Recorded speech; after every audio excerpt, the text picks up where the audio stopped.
အင်္ဂလိပ်စာကိုလေ့လာနေတဲ့အချိန်မှာပဲပြီးတော့ကြီးညိုရတဲ့ဘုန်းကြီးတော်ကဒီမှာကျောင်းတက်နေဖုန်းခေါ်လိုက်တော့ဒီမှာသင်တန်းတက်နေတာတဲ့ဆရာမလုံးဝကောင်းတယ်တဲ့ဥဝေရောစနာဆိုတဲ့ဘုန်းကြီးတစ်ပါးနေညွှန်ပြလိုက်တာအားနဲ့အော်ဘုန်းကြီးညိုရတဲ့ဘုန်းကြီးအဲ့လိုမျိုးကောင်းတယ်ဆိုတော့ပြောတော့အော်အားကြလိုက်တာဆိုပြီးရနေပြီးအရင်ဆုံးစုံစမ်းလိုက်တာကြတော့ဒီ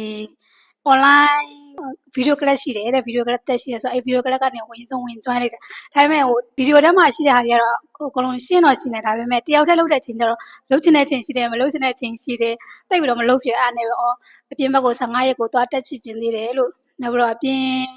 ဆရာမ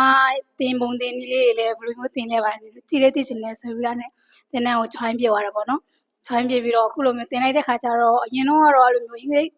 စကားပြောတဲ့ခါမှာတိတ်ပြီး confidence လည်းမရှိဘူးတိတ်လည်းမပြောတတ်ဘူးအခုကဘာတိုးတက်သွားလဲဆိုတော့ကိုယ့်ကိုယ်ပြန်ကြည့်တဲ့ခါကျတော့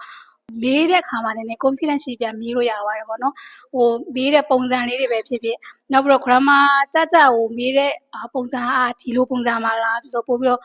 အင်္ဂလိပ်နဲ့ပိုနီးသွားသလိုမျိုးခံစားရတယ်ထင်ထားတဲ့အထက်ကိုပိုရတယ်လို့ခံစားရတယ်ပေါ့နော်အင်္ဂလိပ်စာဆိုတာတော့ငယ်ငယ်လေးတော့အကြောင်းပါတဲ့သင်ခဲ့ပေမဲ့သင်တဲ့လောက်ကိုမရတယ်အင်္ဂလိပ်စာဘယ်လိုလုပ်ကိုလို့ကောင်းမှမသိဒါပေမဲ့ဒီမှာကျတော့တော်တော်လေးကိုဟိုလက်တွေ့လုပ်ကြည့်လိုက်တဲ့အချိန်မှာရန်ကိုကွာဟာတယ်ပေါ့နော်